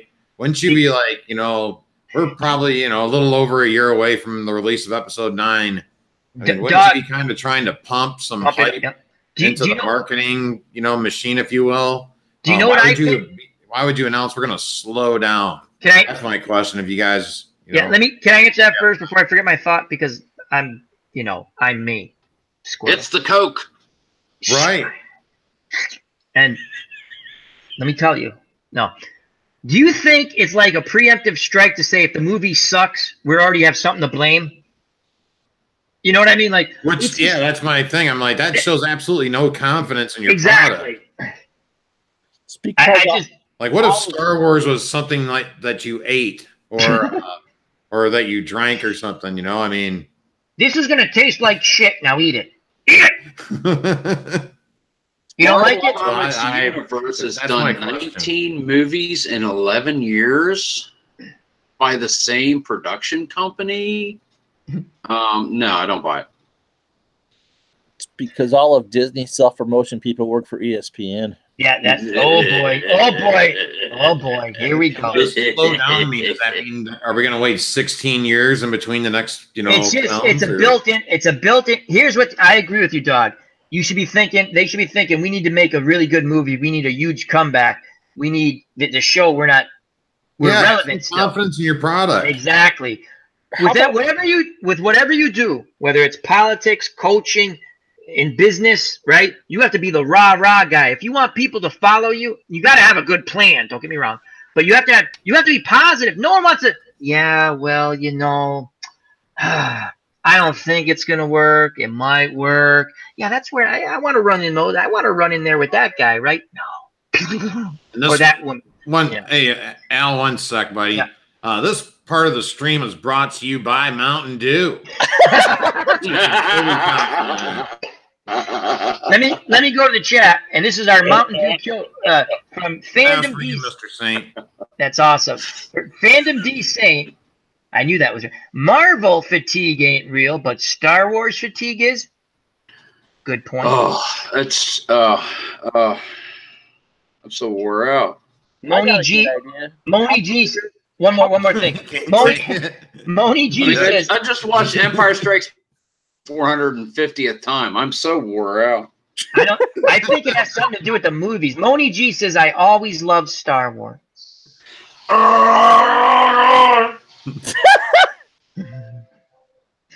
So now I got an idea. How about we take the prequels, re-release them with the newest digital CGI effects, and then have the DVD have the Jar Jar Banks soundtrack through there. He can. Oh my God! Jar Jar really thought now. Yeah, I hate that character.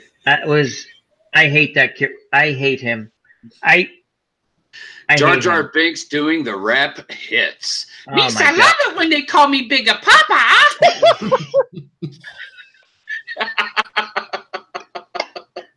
You remember when Jar Jar Jones used to my pitch for the God. Braves, Al? What was that? When Jar Jar Jones used to be a pitcher for the Braves? Jar Jar Jurin. I don't remember that name, Ron. It sounds. I don't.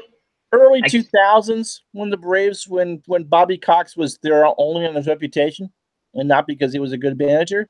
Anyway, the point being that every time I saw him, I wouldn't read the name Jones. I would think Binks. Jar.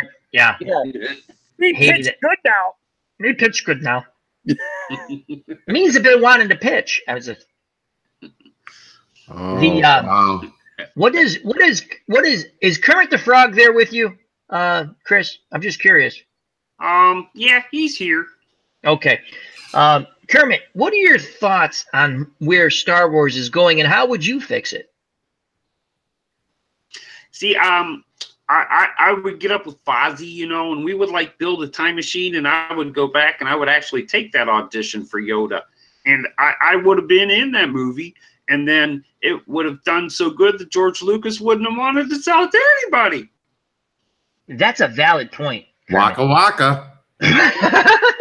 It ain't easy being green. That was part of my audition. That it was part of Kermit's last week. If you Use weren't the with Force, us, Luke. Kermit. Fine, I wrote it. It's use the Force, Luke. Oh, and by the way, it's not easy being green. If you're unfamiliar, Kermit the Frog joins us every once in a while.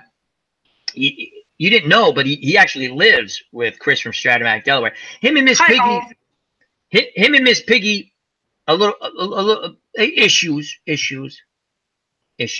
You know. I can't eat bacon in the house. Yeah, how do you feel about that? That you're not allowed to eat bacon in the house? Because to my knowledge, you're not Jewish, right? You know, there's only one thing that's better than bacon. What is that? More bacon. Exactly. So is that where the riff comes between you and Miss Piggy? No. Is she hitting you again? Is she hitting you again, Kermit? No, she's dating Zoot on the side. Oh my God. Kermit, as your friend, how long have we known each other? A while, right? Long time, Al. I know. People don't know the relationship we have. We used to do. Remember? It's okay, Kermit. We're here for you. We're all here for you. You gotta.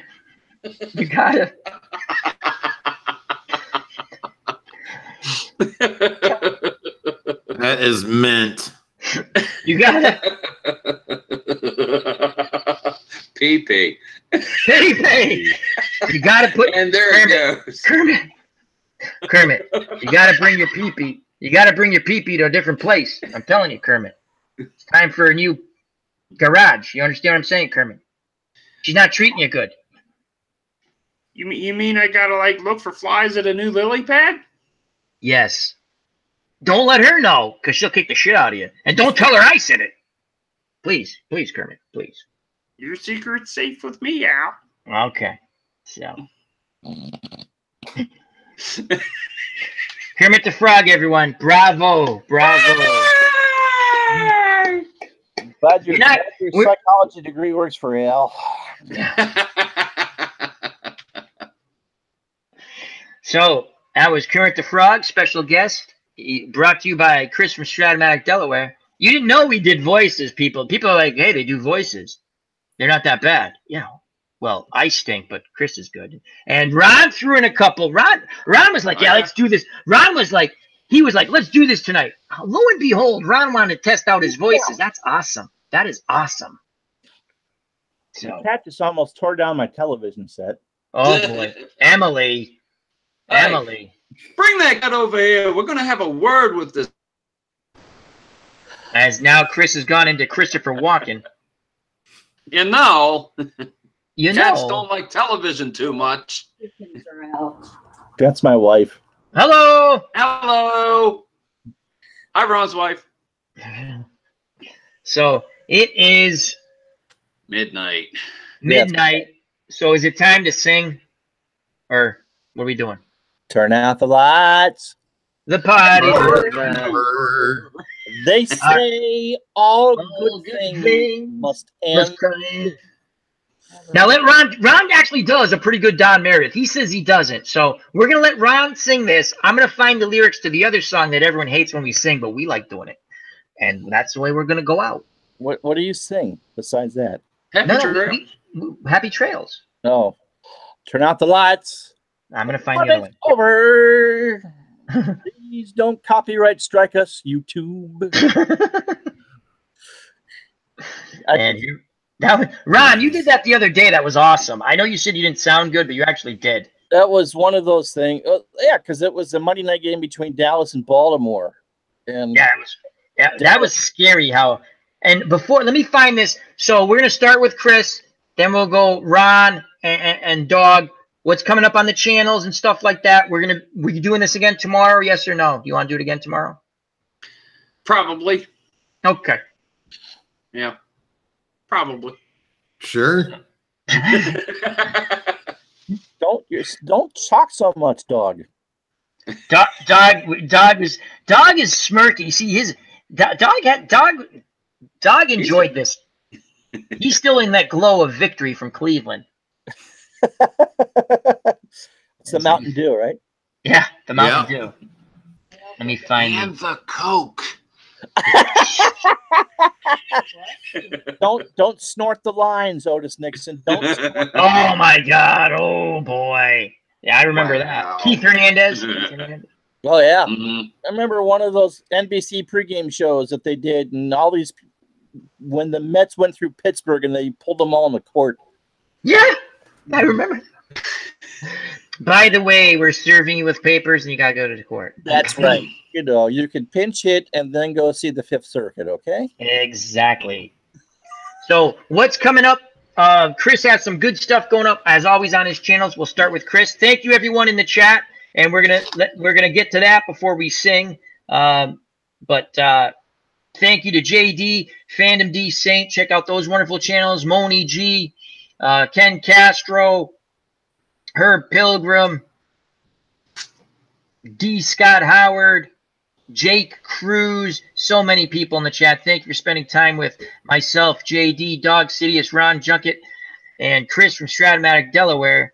As I keep scrolling up, I'm going to miss people. MP Fox, thank you very much. Milt, thank you. AU Pack Mule, thank you. Thank you. Thank you. Cactus Jack was in here. Fanomatic, Original Grognar, prayers and thoughts. Let's give a lot of well wishes to Original Grognar's wife. She just had a medical procedure. Gonna get better each and every day. Bubba Husky. So thank you. Okay. I think we got them all. The floor is yours, Mr. Chris from Stratomatic, Delaware. Cool.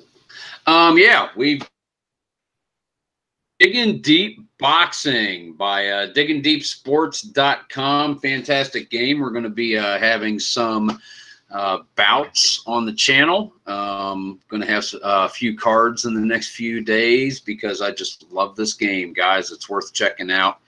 Don't know exactly what else I'm going to get into. Necessarily burned out on other things, but, you know, I'm just deeper, you know, hanging with Al, playing some boxing now, and seeing where the rest of the video world takes me. I loved it. It was so you were so enthusiastic about. Are you going to be doing any more bowl bound? I like that too. That was something I need to get back into that at some point. So, but I'm not. It's kind of like, you know, I've hit a point with the channel and doing videos. You want something fresh? I've really slowed it down. Digging Deep is fresh, so there's going to be a lot of that on the channel the next few days. Beautiful. That's what you got to do. Yeah, I totally agree with you, my friend. You got to do what makes you happy. Mr. Ron Chuckett, yes, floor is yours. Well, thanks for having me on again. Thank you for being on. Well, you know, last week, you know, you invited me on last week, and I was half asleep, and so I'd done a game, and like, oh yeah, Al wants to be on, so that was fun. Let's see, what are we doing next? to. What are you doing there, Chris? I'm getting ready to sing. Okay. Let's see. We're doing a hockey game Sunday, Edmonton in Montreal from the 1987-88 season. That's the next one. And then lunchtime football will be this week. We're doing it's from the 78 season. So this week we're doing Cleveland and Pittsburgh from week 4, and then Dallas and St. Louis at Dallas in week 4. The Cowboys have given up 14 points in 3 weeks. That's astounding. Wow. Yeah. So that's and Ron does a great job. So check that out. If you haven't subscribed to any of these channels in the community, regardless if they're on here, the people we put in the chat and on the page, those are the community plus others. You check them out. It's a great community. Dog Sidious with the final word before we sing, and then if you want, everyone jump over to JD. He's gonna have some music and beer, and that's always a little fun time. Oh, are you talking to me now? Sure. Yeah. What did you ask anyway?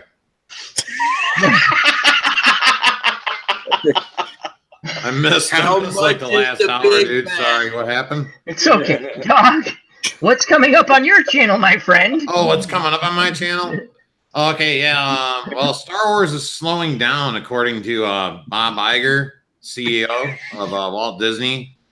So I'm going to slow down too on Star Wars, apparently, a little bit. So, but I brought Final Fantasy 14 onto the Dog Sidious channel, and you can expect to see Dog Sidious playing Final Fantasy 14 live from the Excalibur server on the Primal Data Center every Tuesday morning around 10 a.m. Eastern Standard Time.